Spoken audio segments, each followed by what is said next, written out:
Underground जादुई हीरा। रसुलपुरा town में अभिषेक अपने पिता सोमेश्वर को कार में बिठाकर एक जंगल में लेकर आता है। सोमेश्वर समझ नहीं पाता उसका बेटा उसे जंगल क्यों लेकर आया। यही बात अपने बेटे से पूछता है। क्या रे अभी, जंगल में क्यों लेकर आए? पापा, इस जंगल में एक अंडरग्राउंड जगह पे एक जादुई हीरा है, आपको उसे ढूंढना है। लेकिन हमारे पास तो बहुत सारा पैसा है, फिर इस जादुई हीरे का क्या काम? जादुई हीरे से हम लोगों को अद्भुत शक्तियां मिलेगी। उससे हम बहुत सारी चीजें पा सकते हैं और माँ को भी जिंदा कर सकते हैं। ऐसा कहकर सोमेश्वर को जंगल में छोड़कर कार लेकर अभिषेक वहां से चला आता है। अभिषेक के जाने के बाद सोमेश्वर सोचता है, समझ में आ गया बेटा, मैं अब तुम्हारे लिए बोझ बन गया हूं। जादुई कहानियां सुनाकर मुझे यहाँ छोड़कर चले गए हो। अभिषेक कार ड्राइव करते हुए घर लौट रहा था। इतने में उसका फोन बजता है। तुमने तुम्हारे पिताजी को छोड़ दिए हो या नहीं? हाँ हाँ, मैं घर लौट रहा हूँ। हाँ हाँ, लौटते समय रास्ते से कुछ खिलौने लेकर आना। आपका बेटा मुझे बहुत तंग कर रहा है। अभिषेक खिलौने लेकर घर पहुंचता है। उस रात पूनम की रात होती है। एक चमकता हुआ हीरा आकाश से जमीन पर आता है। जंगल में पेड़ के ऊपर बैठा सोमेश्वर उस चमकते हुए हीरे को नीचे आते हुए देखता है और वो एक बड़ा सुरंग बन जाता है। सोमेश्वर पेड़ से नीचे उतरकर सुरंग के अंदर अंडरग्राउंड में जाता है। वो देखता है कि जादुई हीरा चमक रहा है। तब जादुई हीरा उसे कहता है, कहो महान आदमी, आपको क्या चाहिए? हीरे को बात करते हुए देखकर सोमेश्वर शौक से आंखें चार कर देखने लगता है। वो कहता है, तुम बात कर सकते हो? हाँ, मैं सारी भाषाएं जानता हूं। तुम बताओ, तुम्हें क्या चाहिए? मैं कोई महान नहीं हूं। बहू, बेटा और पोता होने पर भी अकेला जीने वाला गरीब हूं। मैं तुम्हें धनवान कर दूंगा। तुम मेरे घर की रखवाली करोगे? लेकिन तुम्हारा घर कहाँ है? बताऊंगा। पहले तुम ये बताओ कि घर की रखवाली करोगे या नहीं? हाँ हाँ, करूंगा, लेकिन बताओ घर कहाँ है? जादुई हीरा बहुत बड़ा हो जाता है। सोमेश्वर हैरान होकर देखते ही रहता है। हीरे को लगा एक दरवाजा खुलता है। सोमेश्वर के पास सीढ़ियां आती है। सोमेश्वर उन सीढ़ियों पर चढ़कर घर के अंदर जाता है। सारा घर चमकते रहता है। वहां पर डायमंड की कुर्सी, डायमंड का डाइनिंग टेबल, डायमंड का सोफा, इस तरह सारी चीजें डायमंड के साथ चमकती रहती है। दो नौकर भी रहते हैं। वे सोमेश्वर को देखकर नमस्कार करते हैं। सोमेश्वर भी उनका नमस्कार करता है। सारा घर घूम फिर कर हीरे से कहता है, यह अंडरग्राउंड डायमंड का घर तो बहुत ही अच्छा है। आज से तुम यही रहोगे। इतनी अच्छी सुविधाएं है, मैं यही रहूंगा। लेकिन अभी बहुत भूख लगी है, खाने के लिए कुछ खाना चाहिए। वहां डाइनिंग टेबल पर तुम्हारे लिए सब कुछ तैयार है। सोमेश्वर डाइनिंग टेबल के पास जाकर देखता है तो गरम गरम चावल, चिकन, मटन, फिश, अंडा, इस तरह के सारे तरह तरह के पकवान रहते हैं। सोमेश्वर जी भर के खाना खाता है।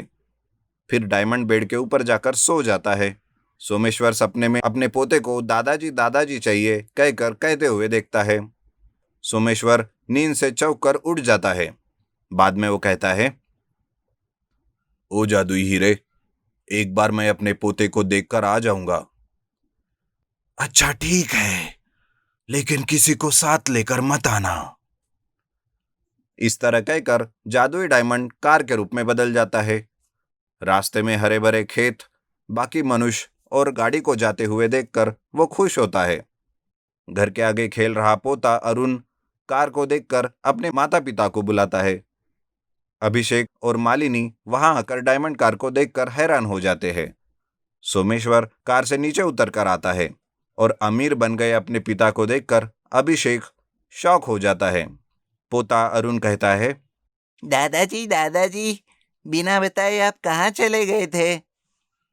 इस तरह अरुण के नजदीक आने पर सोमेश्वर प्यार से अरुण को गोद में लेकर प्यार करने लगता है। मालिनी अपने पति अभिषेक को अंदर ले जाकर कहती है, अभी तुम्हारे पिताजी से पूछो कि यह कार और कि इतना सब कुछ कहाँ से मिला। हम पिताजी को बोझ समझकर जंगल में छोड़ दिए थे। सब कुछ जानकर अब क्या करेंगे? कैसे बेवकूफ बातें करते हो जी। देखा नहीं तुम्हारे पिताजी ने कितना सारा पैसा हमसे छुपा कर रखा है। जंगल में ही छोड़ आए हो ना। अभिषेक चुपचाप सुनते रहता है। सोमेश्वर अपने पोते के साथ थोड़ी देर खेलकर वापस जादुई डायमंड कार में बैठकर अंडरग्राउंड डायमंड घर पहुंच जाता है। अंडरग्राउंड सोने का घर। आलमपुर नामक गांव में विष्णु और मदन नाम के दो भाई रहते थे। बड़ा भाई विष्णु बहुत ही अमीर था और छोटा भाई मदन बहुत ही गरीब। विष्णु ने गांव में बहुत सारे व्यापार करके पैसे और जमीन जायदाद कमाई थी। मदन के पास जो जमीन थी उसी में खेतीबाड़ी करके वो जीवन बिताता था। कुछ दिन बाद उस गांव में बहुत अकाल पड़ गया था। विष्णु धनवान होने के कारण अकाल के समय उसे कुछ भी कष्ट नहीं हुआ, लेकिन उसके भाई मदन के पास खाने के लिए खाना भी नहीं था। इस तरह कष्टों में वो अपना जीवन बिता रहा था। थोड़े दिन बाद मदन अपने परिवार के पालन पोषण के लिए पैसे मांगने अपने बड़े भाई विष्णु के पास जाता है, लेकिन अपने छोटे भाई का कष्ट ना समझकर विष्णु ने कहा कि मेरे पास अभी तुम्हें देने के लिए कुछ भी नहीं है, तुम यहाँ से चले जाओ। ऐसा कहकर उसे वहां से भेज देता है। इस तरह मदन बहुत निराश होकर वहां से जाते रहता है। रास्ते में उसे एक पेड़ के नीचे स्वामी जी मिलते हैं। स्वामी जी के पास मदन ने जाकर अपना दुख का कारण बताया। सब कुछ सुनकर स्वामी जी ने मदन से कहा, देखो बेटा, अपने कष्ट के लिए निराश मत होना। तुम्हारा जीवन किस तरह बदलेगा कोई नहीं जानता। मैं तुम्हारे किस्मत की परीक्षा करने के लिए तुम्हें एक पत्थर देता हूँ। तुम उस पत्थर को अपने हाथ में रखकर यहाँ से चले जाना, और जहाँ भी वो पत्थर अपने आप धरती पर गिर जाएगा वहां पर खुदाई करके देखना, तब तुम्हें सब कुछ समझ आ जाएगा। यह कहकर स्वामी जी मदन के हाथ में पत्थर रखकर वहां से जाने के लिए कहते हैं। अगले दिन सुबह होते ही मदन उस पत्थर को अपने हाथ में रखकर धीरे धीरे अपने खेत से चलते हुए जाता है। थोड़ी देर बाद ही वो पत्थर उसके ही खेत में गिर जाता है। यह देखकर मदन वहां खुदाई करना शुरू करता है। काफी दिन बीत जाते हैं। खोदते खोदते वह जमीन में एक सुरंग बना लेता है। इस तरह बहुत दिन खुदाई करने के बाद उसे अंदर एक कमरा दिखाई देता है। मदन उसकी दीवार तोड़कर देखता है तो वहां सब कुछ सोने से भरा हुआ एक कमरा रहता है। उस कमरे में रखी हर चीज सोने की होती है। इस तरह सोने का कमरा देखकर मदन खुश हो जाता है। अरे वाह, इतने महीने तक मैंने मेहनत किया था, इसका प्रतिफल मुझे बहुत अच्छा मिला है भगवान। मदन वहां का सोना लेकर अपने घर जाता है और बड़ा धनवान बन जाता है। अपने पास आए पैसों से उस गांव का और उस गांव के लोगों के लिए तरह तरह के अच्छे कार्य करता है। एक हफ्ते में ही उस गांव में बहुत बड़ा धनवान होने की उसे प्रतिष्ठा मिलती है। अपने भाई के इस तरह धनवान होते देखकर विष्णु उस पर जलने लगता है। फिर एक दिन विष्णु भी स्वामी जी के पास जाकर कहता है, स्वामी जी, मेरे भाई के जैसा मैं भी बहुत बड़ा धनवान होना चाहता हूँ। आपके दिए गए पत्थर के वजह से ही मेरा भाई धनवान हुआ, ऐसा कहकर लोग गांव में बातचीत कर रहे हैं। बिल्कुल वैसा ही पत्थर आप मुझे भी दीजिए स्वामी। स्वामी जी उसके लालच को देखकर एक पत्थर उसके हाथ में रखते हैं और उसके साथ क्या करना है बताकर वहां से जाने के लिए कहते हैं। विष्णु बहुत आशा करते हुए उस पत्थर को अपने हाथ में रखकर आगे बढ़ता है।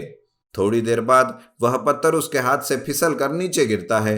विष्णु के मन में यह बात आती है कि और थोड़ी दूर गया तो उसे बहुत ज्यादा खजाना मिल सकता है। ऐसा कहकर वह पत्थर वापस अपने हाथ में रख के चलने लगता है, लेकिन काफी देर तक चलने के बाद भी पत्थर नीचे नहीं गिरता।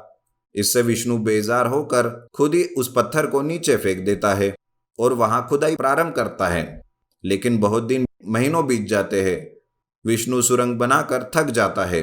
तब वो सोचने लगता है स्वामी जी ने मुझसे झूठ कहा। इस तरह सोचते हुए वहां से बाहर निकलकर वो स्वामी जी के पास जाकर कहता है, अरे ओ स्वामी जी, क्या तुमने मुझसे मजाक किया था? जैसा तुमने बताया था मैंने वैसे ही खुदाई की, लेकिन कुछ भी खजाना हाथ नहीं लगा। ये बात सुनकर स्वामी जी कहते हैं, देखो बेटा, जहां कहीं भी वह पत्थर अपने आप गिरा था, क्या तुमने वहीं पर खुदाई की थी? सच सच बताना। अरे नहीं स्वामी जी, लालच में आकर और आगे जाकर खुदाई करने की मैंने गलती की। लालच में आकर मिले हुए किस्मत को हाथ से ही गवा दिया। ये सुनकर स्वामी जी विष्णु से कहते हैं, बेटा, लालच में आकर मिले हुए किस्मत को तुमने अपने हाथ से ही गवा दिया। सारी गलती तुम्हारी है बेटा, इसमें अब मैं कुछ नहीं कर सकता। तुम चले जाओ यहां से। अपनी गलती को मानकर विष्णु स्वामी जी से माफी मांगता है और कहता है कि मेरे पास जितना भी है उसी में खुशी से जीवन बिता लूंगा और लालच को छोड़कर मेरे भाई मदन की तरह सबकी मदद करते हुए ही जीवन बिता लूंगा। यह कहकर विष्णु वहां से चला जाता है। सीख: लालच से जीवन में आगे बढ़ने पर भी नुकसान होता है। अब कुछ नहीं होगा। लोगों की कष्ट के समय में सहायता करते हुए अपना जीवन बिताने से अपनी किस्मत अच्छी हो जाती है।